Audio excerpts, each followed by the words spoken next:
Minute 45 হয়েছে, ছেলেরা একদম হন্তদন্ত হয়ে আমার কাছে যেয়ে হাজির। তো আমাকে খুব জোশ করছে জানাজা যাওয়ার জন্য। আমি শেষ পর্যন্ত ওর দায় না এড়াতে পেরে ভাই আমি বললাম আমার দিয়ে জানাজা পড়াতে হলে 5টায় পৌঁছাবো। তো সে দেখি তাই মেনে নেছে। আমি বলি ভাই তুমি আমার জন্য এই 5টায় জানাজা করছো, আর এর আগে ঘোষণা রেখেছো জোহরের পরে, তো ওই লোকগুলো এসে তো আমার নামে গাল দেবে। এই দেবে না গাল মানে গাল না, দেখ সমালোচনা করবে যে উনি এত বড় হুজুর হয়ে গেছে, ওনার জন্য এত লোক কষ্ট পাচ্ছে, এই কথাগুলো তো বলবে। তা আমি কেন শুনতে যাচ্ছি ওই কথাগুলো? সেই ছেলেটা এত না ছোড় বলছে হুজুর যা বলে আমি সব সামলে নেবো, আপনি 5টায় আসুন। আর কি বলবো? তা আমি 5টা বাজতে মিনিট 10 বাঁকিয়ে থাকতে যে পৌঁছেছি। লোকজন থই থই করছে, লাশ এখনো ঘর থেকে বার করিনি। তো মানে এই ধরুন কবরস্থানের পাঁচিল আর এ পাশে জানাজা। তা আমি ওইখানে যেয়ে দাঁড়িয়েছি, লাশ এখন আসেনি। আর জানেন তো লোকের স্বভাব, এই নরুন দেখলি নখ কাটতে ইচ্ছা হয়। আমি যেই গেছি বলতে হুজুর এখনো তো লাশ আসেনি, তো একটুখানি হজ করে। বুঝতে পেরেছেন কি বলেছি? মানে একটুকে দাঁড়িয়েছি, ও হবে না, একটুখানি হজ করে। আল্লাহর কি ইশারা আমি জানি না, ওই 10 মিনিট আমি হজ করেছি সুদখোরের কবরের আযাব সম্পর্কে। কথা বুঝতে পেরেছেন? 10 মিনিটের জায়গায় 12-13 মিনিট হয়েছে, ততক্ষণে লাশ এসে গেছে। জানাজা পড়িয়ে দিয়ে আমি ওই পাঁচিলের বাইরে দাঁড়িয়েই, ওরা ওধার দিয়ে লাশ ঢুকিয়েছে কাছাকাছি, ওখানে দাঁড়িয়ে দোয়া করে ভাই দোয়া করে যেই পাশ ফিরিয়েছি তুমুল ঝগড়া, বিশাল ঝগড়া শুধু কেন্দ্রবিন্দু হচ্ছে আমার বাপ সুদ খায় লোকের বললে কেটা।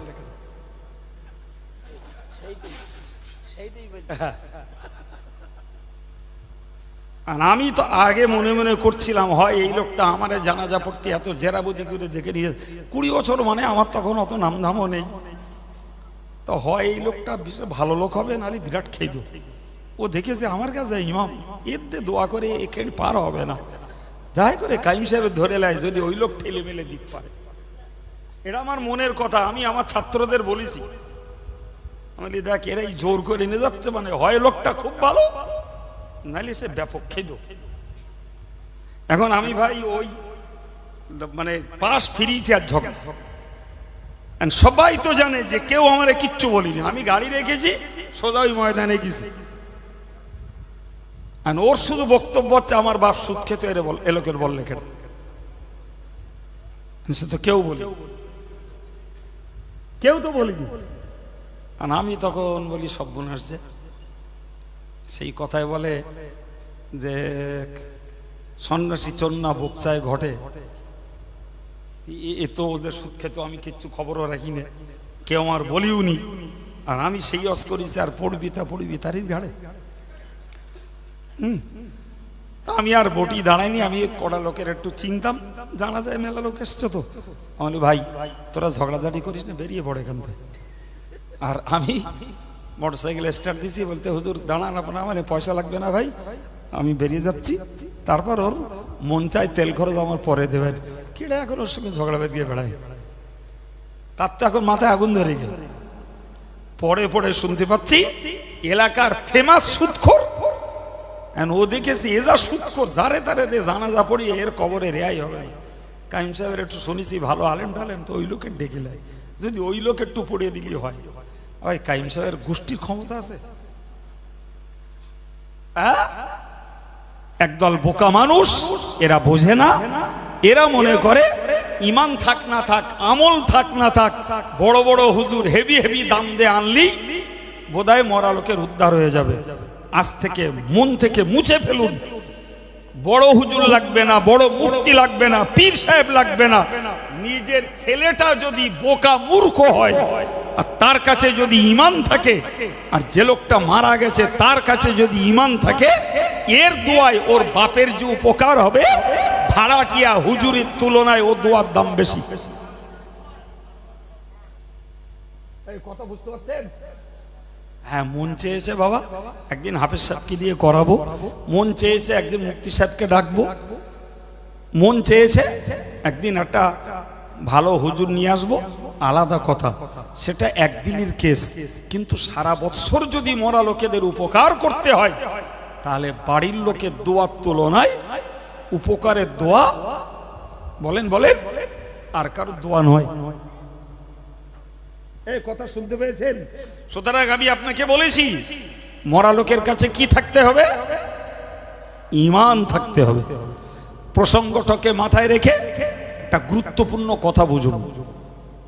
অন্যমনস্ক যারা হচ্ছেন তাদের লস হচ্ছে, কারণ আমার এই কথাগুলো না ফালুক ফুরুক করে শুনলে এই র্যাডারে ধরা যাবে না। কারণ আমি কানে হাত দিয়ে সুর কষে সময় নষ্ট করার লোক না। বলো, যে কটা বলতেছি সেই কটাই শুনতে হবে, ঠিক কিনা বল? শোনেন, রসুলের জমানার একজন খুব নাম করা মোনাফেক ছিল। লোকটার নাম হলো আব্দুল্লাহ। কি নাম বলেছি? আব্দুল্লাহ। একদম নাম করা মোনাফেক। ইতিহাসের পাতায় তার নাম মোনাফেকদের সর্দার বলে উল্লেখ করা আছে। তাহলে কেরাম খেদেও বুঝতে হবে কি ঘটনা। এই লোকটার ছেলে, আল্লাহর হুকুম, সে হলো নবীর জন্য জীবন দেওয়া সাহাবী। সুবহানাল্লাহ। বাপ তার রসুলের ঘোর শত্রু, সামনে পড়লে বিরাট বন্ধুত্ব দেখায়, পিছন ঘুরলেই রসুলের বিরুদ্ধে সমালোচনা, শত্রুতা, গাল ফজিহত, রসুলের বিরুদ্ধে লোক রেডি করা, এই সব তার কাজ। কিন্তু কপাল কি, তার নিজের রক্তের ছেলে, সে ইমানদার হয়েছে, সাহাবী হয়েছে এবং রসুলের জন্য জীবন দেওয়া সাহাবী। এরই বলে গোবর গাদায় পদ্ম ফুল। আমরা বলি না এরম, বলি গোবর গাদায় পদ্ম ফুল, আর উল্টো বলি আলোর তলায় অন্ধকার। এই হ্যাঁ না বলছেন না কেন? বাপ ভালো লোক, ছেলেটা হয়েছে বিরাট খেদ, লোকে বলে আলোর তলায় অন্ধকার। দেখো, ওর বাবাটা আল্লাহওয়ালা লোক, আর একটা পুরো আল্লাহর দুশমন তৈরি হয়ে। আবার গোটা পরিবারে একটা কেউ আল্লাহওয়ালা নেই, অথচ তার মধ্য থেকে একটা ছেলে হয়ে গেছে দাড়িওয়ালা, টুপিওয়ালা, নামাজি, মুসল্লি, একদম পূর্ণ ভরা আল্লাহওয়ালা যুবক। আছে না নাই? আমি প্রচুর ছেলে এরম চিনি, প্রচুর ছেলে চিনি যারা যুবক অথচ আল্লাহওয়ালা। এখন ওর বাপ মুনাফিক আর সাহাবী হয়েছে নবীর জন্য কি জীবন দেওয়া সাহাবী। কথা বুঝে গেল? এখন বাপের যখন অবস্থা খারাপ, তখন সাহাবী নবীর কাছে গেছে, যে বলছে, ইয়া রাসূলুল্লাহ, আমার আব্বার মরণাপন্ন অবস্থা, তা আমার একটা বিরাট শখ, আপনি যদি একটা জামা দিতেন, তাহলে আপনার জামাটা ছিঁড়ে ফেড়ে আমার বাপের কাফন বানাতাম। তার মানে ছেলেটার ইচ্ছা হচ্ছে, আমার বাপ যা বদমাইশ, কবরে নাজাত পাওয়ার কোনো রাস্তা নেই, রসুলের এই জামাটা যদি আমার বাপের গায়ে এদিক সেদিক করে জড়িয়ে কাফনটা বানাতে পারি, তাহলে রসুলের এই জামার খাতিরে হয়তো কবরের আযাব থেকে আমার বাপ রেহাই পাবে। ব্যাপারটা বোঝা গেল? হ্যাঁ। তো ভাই, যখন লোকটি সাহাবী নবীর কাছে দাবি করলেন, নবী সাল্লাল্লাহু আলাইহি ওয়াসাল্লাম একদম সরল প্রাণে বললেন, ঠিক আছে, যাও, তোমার আব্বা মারা গেলে একটা জামা নিয়ে যেও। সুবহানাল্লাহ বলেন, আর একটু মন খুলে বলেন। এর নাম হলো রসুল রহমাতুল লিল আলামিন, দয়ার সাগর। তো দয়ার সাগর, ওই লোকটা যে বদমাইশ, ওই লোকটা যে রসুলের দুশমন, রসুল বলো 100% জানে, বলো। তারপরেও রসুলের চিন্তা, যদি আমার জামায় কাফন বানালি ওর যদি কবরের আযাব নাজাত হয় তা হোক। বুঝতে পারেননি? আমরা হলি কি করতাম? আমরা হলি আগে সত্তুল নিতুম, তারপর এই হ্যাঁ বলে। এখন সাহাবী তথা ছেলে খুব খুশি হয়ে চলে গেছে। কিছুক্ষণ পরে বাপ মারা গেছে, ফিরে এসছে, রসুল তার ওয়াদা মতো একটা জামা দিয়ে দিয়েছে। এই জামা নিয়ে, জামা পেয়ে লোকটা এত আনন্দিত, লোকটার মনে আর একটা জিনিস খুঁটছে। বলছে, এই জামা তো রসুলের দেওয়ার কথা না, মানে আমার বাপ যা রসুলের দুশমন, রসুল জামা দেবে এটা তার বিশ্বাসই ছিল না। জামা যখন দিয়েছে এইবার মনে মনে হচ্ছে রসুলের একটু বলে দেখি আমার আব্বার জানাজাটা একটু পড়ে দেখি। সুবহানাল্লাহ বলে, মানে একটা পেয়ে তো আর একটার কি আশা বেড়েছে, যদি জানাজাটা পড়ে দেয় দেখি। ফের গেছে নবীর কাছে, ইয়া রাসূলুল্লাহ আমার আব্বার জানাজাটা একটু পড়ে দেবেন। প্রিয় নবী সাল্লাল্লাহু আলাইহি ওয়াসাল্লাম সরল প্রাণে বললেন, ঠিক আছে তুমি গোসল কাপড়ের ব্যবস্থা বড়, রেডি হয়ে গেলে আমাকে খবর দিও। যথারীতি রেডি করে রসুলকে খবর দিয়েছেন। রসুল এবার যাওয়ার জন্য উদ্যোগ নিয়েছে। হযরত ওমর রাদিয়াল্লাহু আনহু রসুলের এই জামার কোনা টেনে ধরেছে, বলছে হুজুর আমি আপনাকে অনুরোধ করছি ওই লোকটা জানাজায় যাবেন না। আমি দুদিন আগে ওই লোকটাকে আপনার বিরুদ্ধে শত্রুতা করতে শুনেছি, দুদিন আগে। আর আজকে যদি আপনি ওর জানাজা পড়েন আর আপনার জানাজার ওসিলায় যদি ওর মাফ হয়, তাহলে ওমরের যুক্তি হলো বদমাইশরা কখনো আর ভালো হবে না। এই বলেন ওমরের যুক্তি ঠিক না ভুল?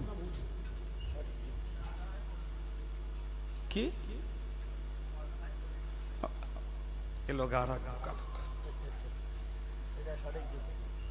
আরে আমাদের সাধারণ ব্রেন কি বলছে, যদি বদমায়েশের এই যুগে আরো যদি সেবা দেওয়া হয়, যত্ন নেওয়া হয়, তোর বদমাইশি বাড়বে না?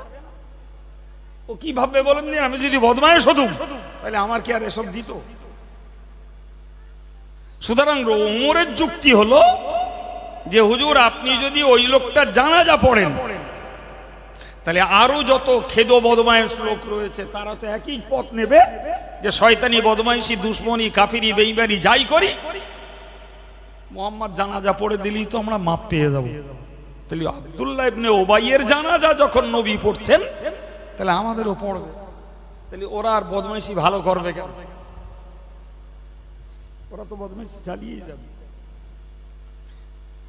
হযরত ওমর বললেন একটা কথা, দেখো এই রসুল বললেন ওমর আল্লাহ আমাকে মানা করেননি আমি যাব,